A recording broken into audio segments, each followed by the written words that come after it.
Notre Père, qui es aux cieux. Oh mon Dieu, sauvez-moi.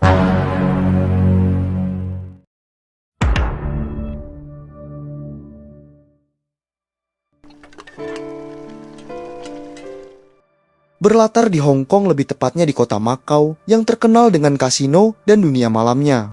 Kita pun akan difokuskan dengan sebuah keluarga kecil bahagia di mana seorang wanita berkebangsaan Prancis bernama Irene Costello. Ia merupakan seorang ibu yang memiliki 2 orang anak dan juga seorang suami berkebangsaan Tionghoa.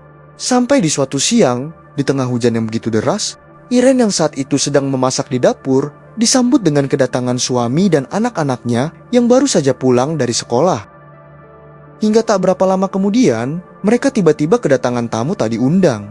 Yang ternyata, mereka adalah 3 orang pembunuh bayaran yang langsung menembaki keluarga itu dengan sangat brutal. Irene yang menyadari ada ancaman pun segera mengambil pistol untuk melawan mereka.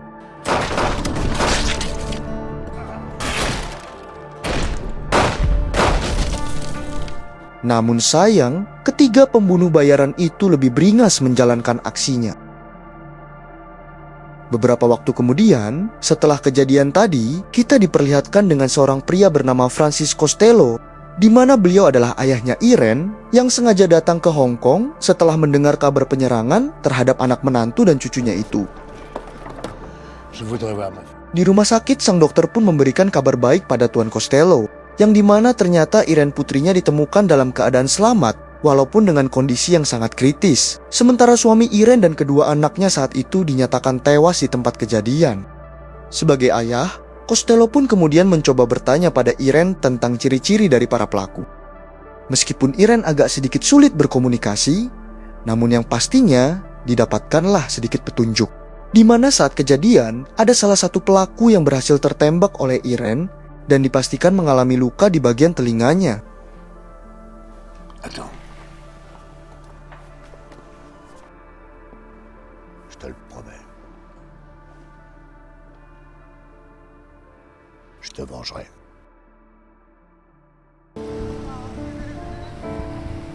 Sementara itu di tempat lain, kita diperlihatkan dengan seorang bos dari sebuah organisasi sindikat kejahatan bernama Josh Fung sedang menugaskan seorang pembunuh bayaran bernama Kuai untuk membunuh salah satu ajudannya yang diketahui telah lancang berselingkuh dengan salah satu wanita simpanannya.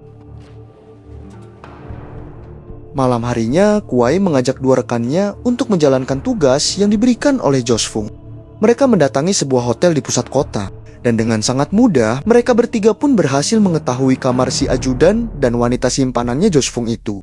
Di saat bersamaan, muncullah Costello yang juga kebetulan akan menginap di hotel tersebut, sehingga bisa dipastikan sesuatu yang sangat menarik akan terjadi hingga mulai detik ini. Ketika itu, di saat si ajudan dan si wanita simpanan Josh Fung sedang melakukan kegiatan yang kita sukai, muncullah Kuai dan kedua rekannya yang langsung menembak target saat itu juga. Singkatnya, sesaat mereka sudah menyelesaikan tugas yang diberikan oleh bos Josh Fung, Costello yang berjalan menuju ke kamarnya tiba-tiba berpapasan dengan mereka, di mana kamar kedua pasangan selingkuh yang telah mereka habisi ternyata berada tepat di depan kamar Costello.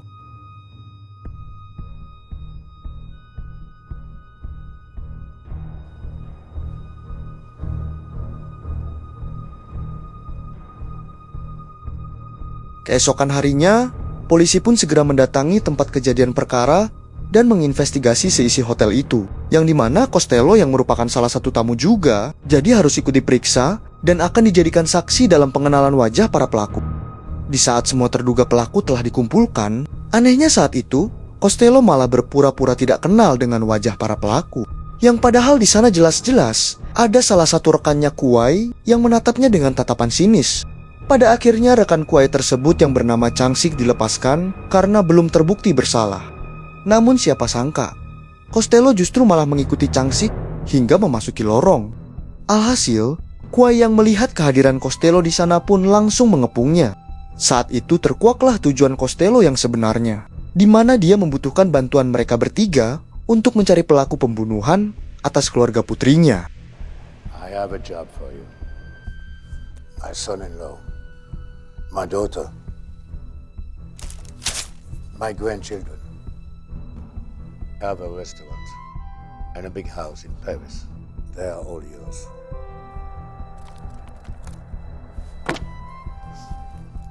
Namun diketahui, ternyata Costello ini memiliki sebuah penyakit ingatan yang membuatnya harus mengambil foto Kuwai dan kedua rekannya, yang bertujuan agar dia masih bisa mengingat kembali wajah mereka jika penyakitnya kambuh.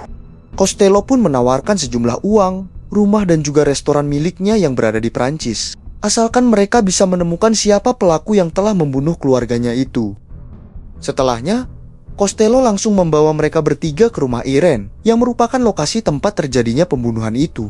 Di sana, Kuwai yang memiliki pengalaman sebagai pembunuh bayaran profesional membuatnya dengan mudah mengetahui senjata apa saja yang digunakan oleh para pelaku saat itu.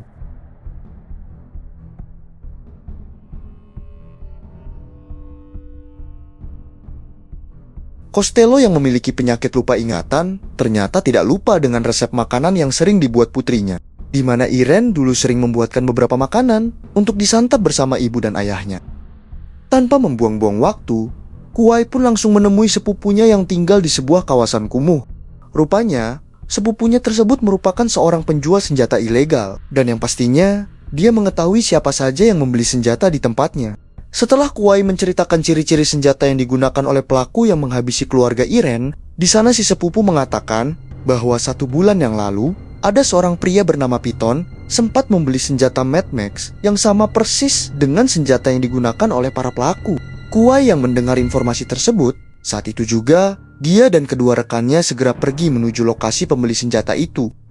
Bertempat di sebuah dermaga kapal ikan, Kuwai pun segera mengetahui 2 dari 3 pelaku tersebut ternyata bekerja sampingan sebagai nelayan, di mana salah satunya ada yang memakai perban di bagian telinganya. Dan bisa dipastikan bahwa pria tersebut adalah pelaku yang sempat tertembak oleh Irene putrinya Costello.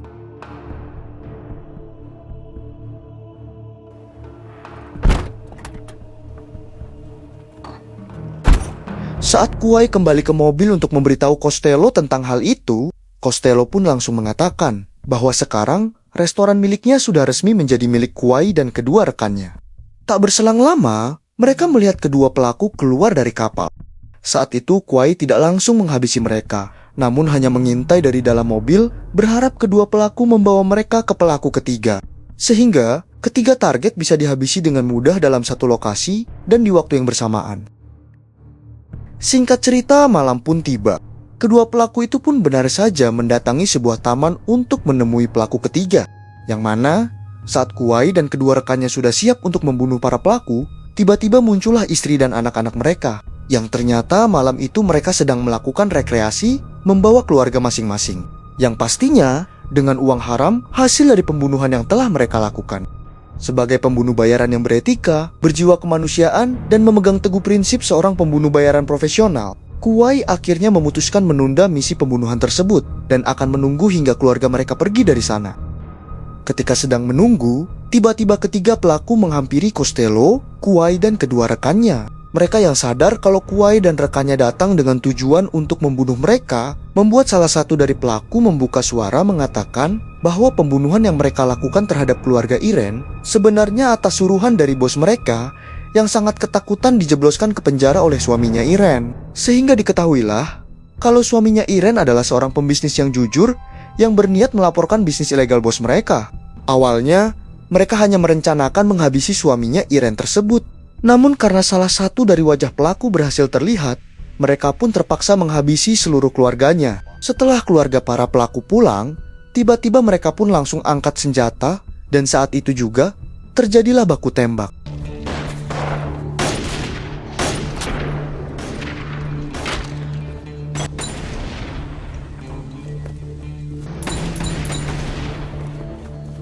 Baku tembak yang terjadi membuat salah satu rekan Kuwai bernama Bokin terkena tembakan hingga terkapar. Dan saat akan dihabisi oleh para pelaku, tiba-tiba ternyata Costello yang berada di belakang para pelaku seketika mengalami kumat lupa ingatan. Ia pun terlihat layaknya orang yang sedang kebingungan dan linglung sehingga dirinya tertembak. Alhasil, Costello dan Bokin itu pun segera dibawa ke markas untuk diobati, dan mereka tidak sempat menghabisi para pelaku pembunuh bayaran tadi.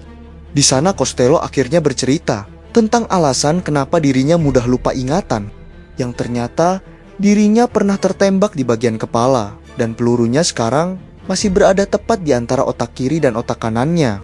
Dan tembakan itu didapatkan saat dia masih menjadi anggota polisi 20 tahun yang lalu. Tak lama kemudian, Kuwai mendapatkan telepon dari bosnya yaitu Josh Fung, yang menginformasikan bahwa 3 orang anak buahnya baru saja diserang oleh 3 orang Cina dan 1 orang bule, yang mana Josh Fung tidak tahu bahwa penyerangan tersebut dilakukan oleh Costello, Kuwai, dan kedua rekannya.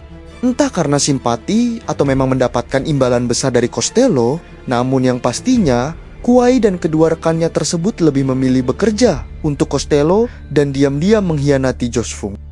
Mengetahui itu, mereka dengan segera mendatangi lokasi ketiga pelaku yang katanya sedang diobati setelah mendapat informasi dari Josh Fung tadi.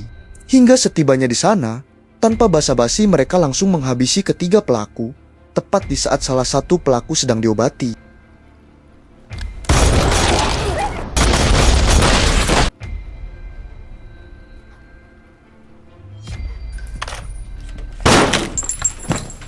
어디야?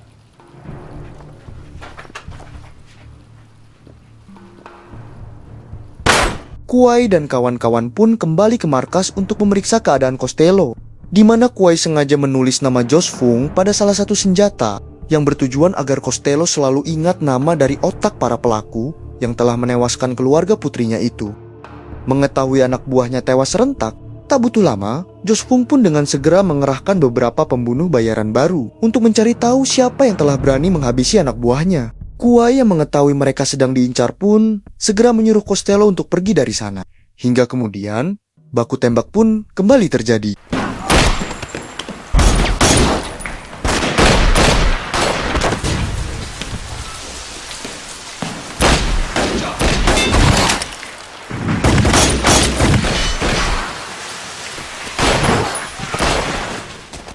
Kuwai dan kedua rekannya pun berhasil lolos dari para pembunuh bayaran baru suruhan Josh Fung itu. Namun saat mereka akan menghampiri Costello, Kuwai melihat Costello malah kembali mengalami lupa ingatan, hingga nyaris tidak kenal dengan mereka bertiga jika saja Costello tidak melihat foto dan nama mereka yang disimpan di dalam jaketnya. Setelah kejadian itu, penyakit lupa ingatan Costello justru semakin hari semakin parah, sehingga Kuwai, Changsik dan Bokin pun cukup kesulitan untuk berkali-kali mengingatkan Costello kalau mereka adalah orang yang sedang ditugaskan Costello untuk melakukan misi balas dendam kepada orang yang bernama Josh Fung. Do you know them? They are your enemies. What enemies? Merasa Costello sudah tidak mungkin lagi bisa diajak dalam menuntaskan misinya, Kuwai pun memutuskan membawa Costello pulang ke rumahnya dan menitipkan Costello kepada istrinya. Sedangkan Kuwai dan kedua rekannya akan tetap menyelesaikan dendam Costello atas kematian keluarga putrinya. Terbukti, ternyata Kuwai dan kedua rekannya melakukan ini karena merasa simpati kepada Costello dan juga merasa iba dengan kondisinya. Sehingga Kuwai dan kedua rekannya sudah menganggap Costello adalah sahabat baik mereka. Meskipun pada awalnya, semua itu hanyalah sebuah pekerjaan sebatas imbalan uang. Tapi melihat rasa simpati Kuwai dan kedua rekannya yang memilih untuk membalaskan dendam Costello, membuat saya pribadi ikut terharu, sampai meneteskan air mata. Setelah Kuwai merasa yakin menitipkan Costello di rumahnya bersama sang istri, Kuwai dan kedua rekannya pun kembali mendatangi sepupunya yang tinggal di kawasan kumuh. Namun ketika mereka tiba di sana, Kuwai dibuat kaget melihat sepupunya yang sudah dalam keadaan tergantung dengan tangan terikat tak berdaya. Tapi untungnya, sepupunya tersebut masih bisa berbicara dan menceritakan semua ini adalah perbuatan Josh Fung. Kuwai yang menyadari kalau Josh Fung dan anak buahnya pasti akan kembali datang ke sini. Ia pun bersama dua rekannya segera mempersiapkan senjata untuk mengantisipasi jika Josh Fung dan anak buahnya tiba-tiba datang menyerang. Dan benar saja, tak berapa lama Josh Fung dan anak buahnya kembali datang sehingga terjadilah baku tembak. Terlihat mereka berlindung di balik tumpukan kertas yang bisa digulingkan. Namun siapa sangka, di luar dugaan, ternyata Josh Fung membawa banyak pasukannya. Bahkan Josh Fung sendiri ikut menyerang menggunakan senapan dari jarak yang sangat aman.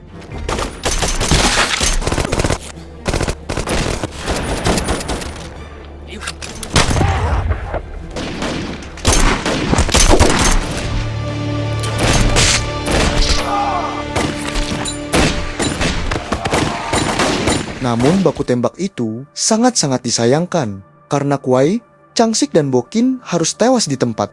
Meski tampak dari wajah mereka, kalau mereka sama sekali tidak menyesal dengan resiko yang telah mereka ambil demi membantu orang yang sedang terzolimi, yaitu Costello.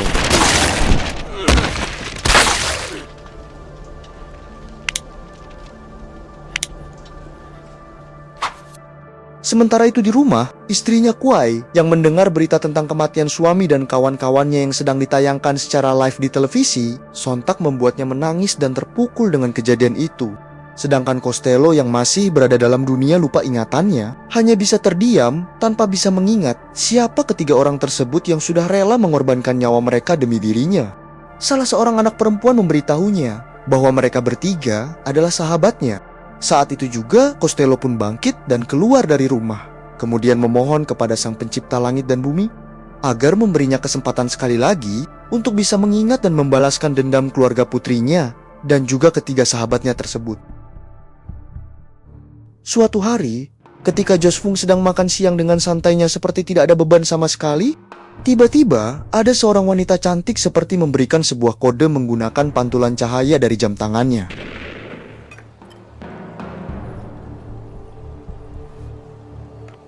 Tak lama kemudian, muncullah beberapa kerumunan bocah-bocah yang menjual stiker.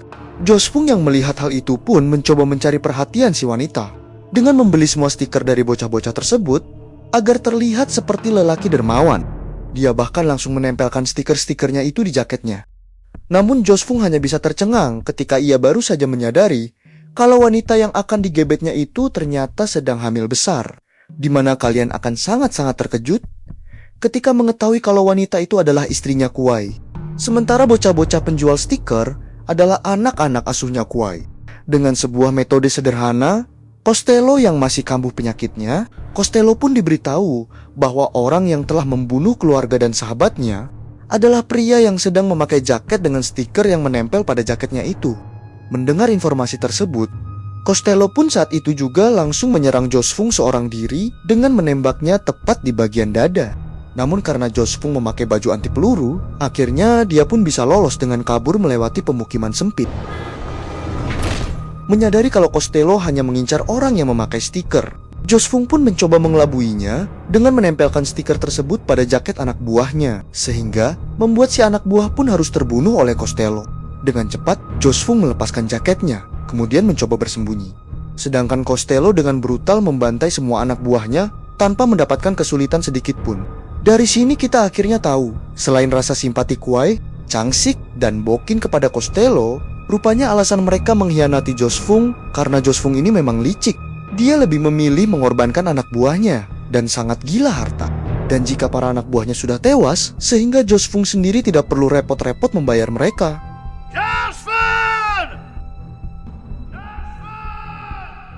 Josfung yang saat itu keluar dari persembunyiannya mencoba berjalan biasa saja, seolah dia adalah warga di sana. Tapi tanpa diduga, ternyata ingatan Costello sudah kembali, sehingga ia pun mengetahui bahwa Josfung lah otak dari semua ini.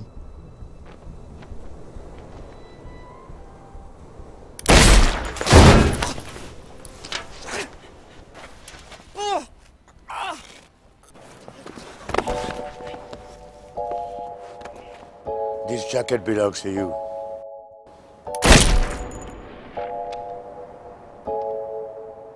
Tamat. Bagaimana menurut kalian? Oke, kita akhiri untuk video kali ini. Jika kalian suka dengan videonya, silahkan hantam dulu tombol subscribe-nya. Mohon maaf bila ada kesalahan, dan kamsahamnida.